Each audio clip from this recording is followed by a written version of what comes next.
Hi everyone. I'm Melissa Jacobs of Inspired Kindness Productions, and I'm also a teacher in the Vernon School District, School District 22 Vernon. And I'm going to show you today how to log on to Google Classroom, get it started with your class. And I will show some of the things specific to the arts, but this is for any teacher in our school district or any school district who would like to use Google Classroom as a great tool to communicate with students and parents, and just an area for you to be able to post things online.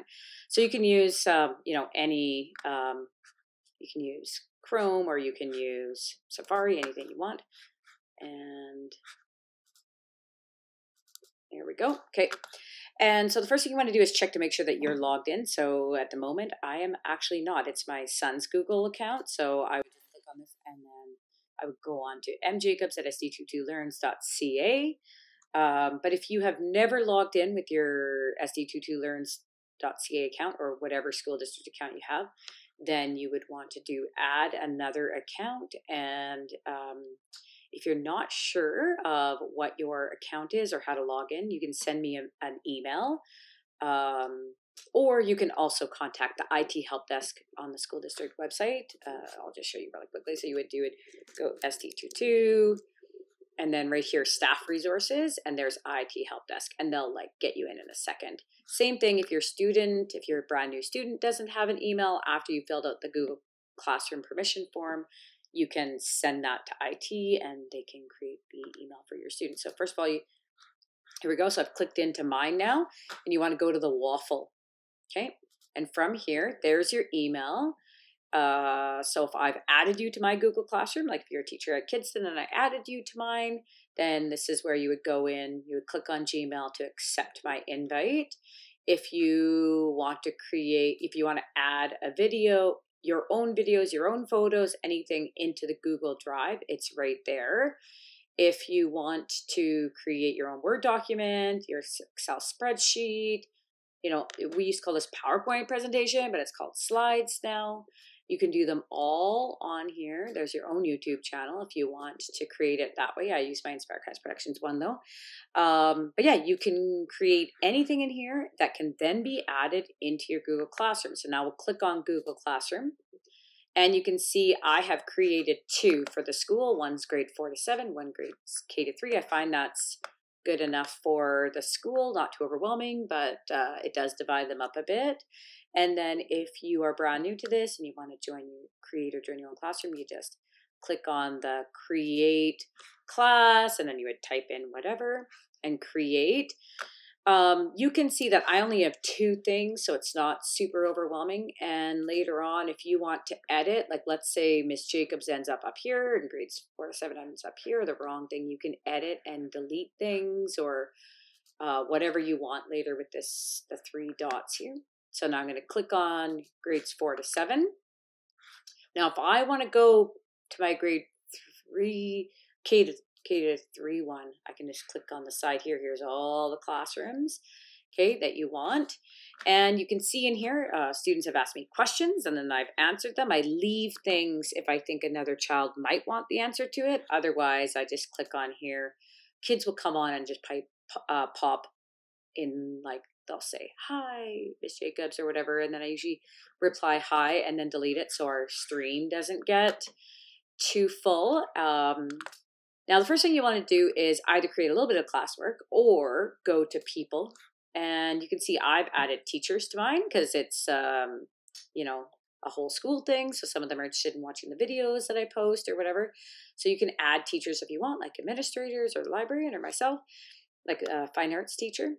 And then you can add your students. So this is where you would add it. So I'm going to type in, say, my son's name, Kai Jacobs. The only thing you want to be careful with is that, let's say these both said Kai Jacobs instead of Kai Jacobson, who's actually also a Kidston student. You would want to double check that these last 4 digits match on your class list, their 4 digits before you add them to your class, the 4 digits on your class list. Okay, and then you would just click this and then invite. Now Kai's already in this one, so it won't allow me to invite him again. And you can see I would have added 2 by accident. So that's why this child's not in. So that's a good example of either she had to, or I accidentally added like a different child from another school. My guess with the spelling is they just have 2 emails. Okay, now with Classwork, so this is just kind of like quick, and then you can always email me if you have any questions.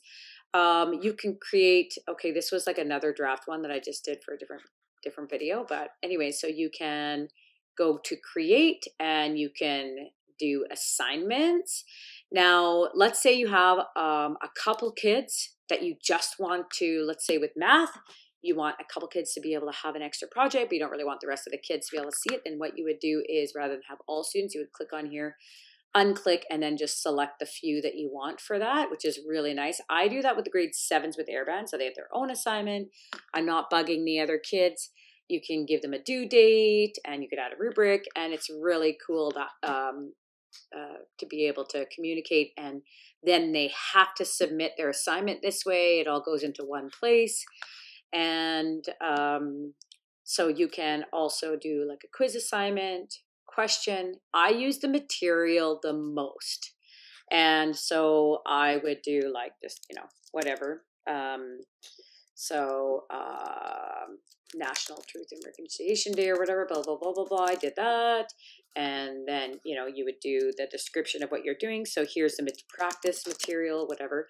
And then, so let's say I wanted them to practice Blackbird Mi'kmaq language, which I did do. I have the document already uploaded to Google Classroom. Oh gosh, these are coming up from me practicing today. But you can see I could add in the lyrics to the song. I'm just going to hypothetically do it, Drummer Boy.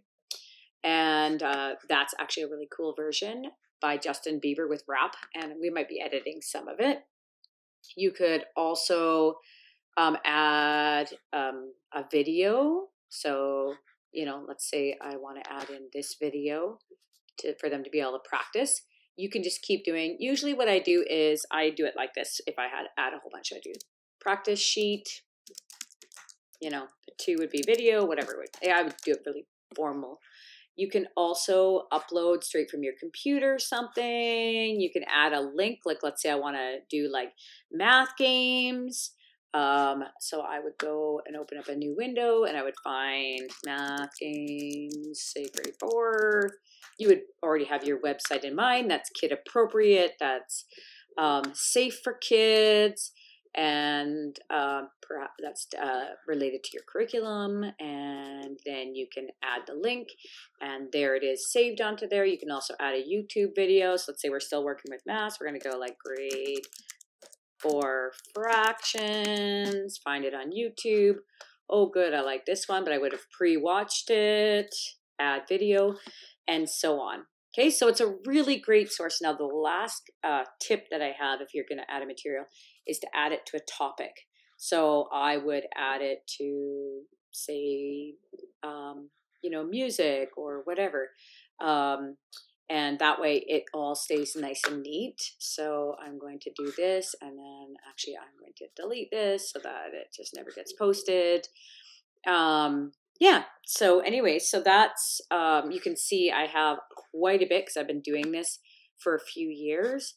It started with COVID. I think my very first thing would have been in dance. I was teaching dance when COVID started, and so you can see way down here, blah, blah, blah, blah. First thing was May 31st, 2020.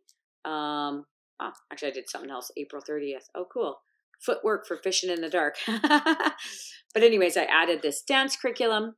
And yeah, so you can see I accidentally did it as an assignment, and I know a lot of kids watched it, but only 5 turned it in. So I would never do that again. I don't, this is supposed to be for learning and for watching.